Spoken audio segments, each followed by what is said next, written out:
How does this look and how does it sound? So right now we are focused on me. I am just doing this vlogging style and just testing out the Nikon Z6, also known as the Nikon Z6, depending on where you are.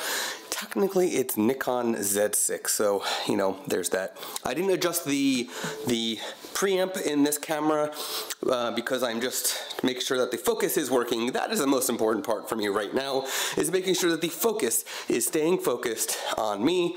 It should also be, I'm in aperture priority, so it should also be adjusting as I move between rooms that are light versus dark. Let's see how it is with the vibration. So that should have been fairly still. I mean, I'm still walking, so it should be, you know, whatever. We'll see what happens. Now, this is the Nikon D850. I'm about to swap this, use the Z6 as the video camera. D850 will become more of a still camera, and let's see how this goes. I can't wait to have autofocus that works really well in video. Meet the new vlogging rig, the Nikon Z6, also known as the Nikon Z6 if you're in the United States. In fact, that is what I'm recording the audio on right now, and technically the video too. So what I've done with the Nikon Z6 is I have the 24-70 f4 lens on this body. That is the kit, so to speak. It is on my Manfrotto little tabletop tripod. I don't know if I'll be using this forever, but it does the job. This is for vlogging style, by the way. And then I have the Spider light plate on here right now. I'm not going to be using the Spider light plate all the time. I will eventually have the Really Right Stuff L bracket on here, and then I'll use the Spider clamp to add my pin for when I need to use it with the Spider holster. But until that comes in, I am using the Spider light plate on here because it also has an Arca Swiss mount on it, which means that I can use the pin and mount it on my tripods without a problem. Right here is a Spider light strap. This is the same style strap that I use on my Nikon D850, except it's the light version for mirrorless cameras. It doesn't have the safety strap. It's a lot lighter, a lot thinner and things like that, but it is equally as comfortable. And then of course I have the Rode VideoMic Pro Plus mic on here, which is what I was using on the D850, but you're hearing the audio out of here, so it might sound a little different right now. I have to fine tune the audio, but let's switch to the Z6 right now. So right now I am recording with the Nikon Z6, the Nikon Z6, whatever you want to call it.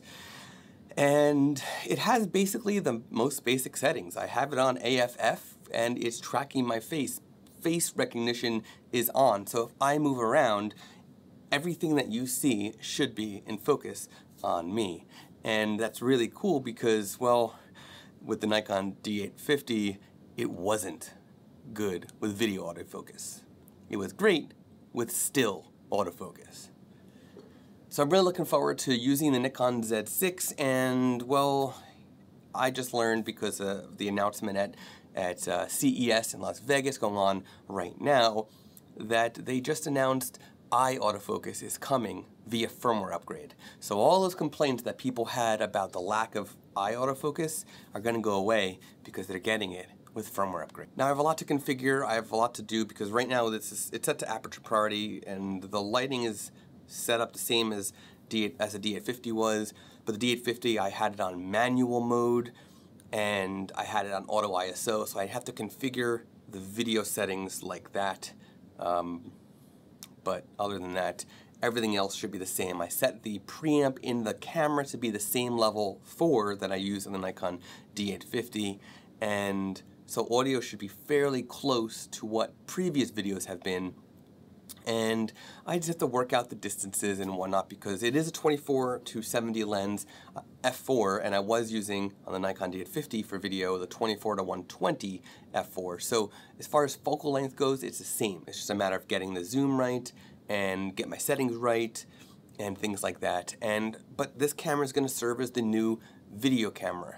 Good autofocus in video, good stills as well, unlike the Panasonic GH5 that I was using over a year ago. Someone's at the door. How does this look now? Because I just made some adjustments. I adjusted my shutter speed, I adjusted my aperture, I adjusted the white balance. And now I am manual, except ISO is up and down automatically. so that I don't have to worry about that. I can just worry about the shutter speed and aperture when I'm doing video. Now when I'm in stills, my ISO will go to just ISO. It won't be on auto ISO anymore, it'd be manual, because I prefer it that way. I am really excited about this because I love the fact that I don't have to worry about my camera being in focus anymore when I do videos. No matter how far away I am, no matter how close I am, it's just going to be in focus. And once IAF is available, it'll be even better. Instead of it just trying to get the whole face, it'll just worry about the eye. So I don't have to worry about my glasses being in focus when my eyes are not, or my beard being in focus when my eyes are not. It will guarantee my eyes are in focus.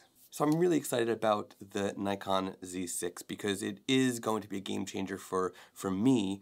I am also excited because it is kind of the future of Nikon cameras. It's kind of the future of where mirrorless is going to go. And I say that even with Sony paving the way, because now that Nikon is there, they will innovate. Sony has been innovating.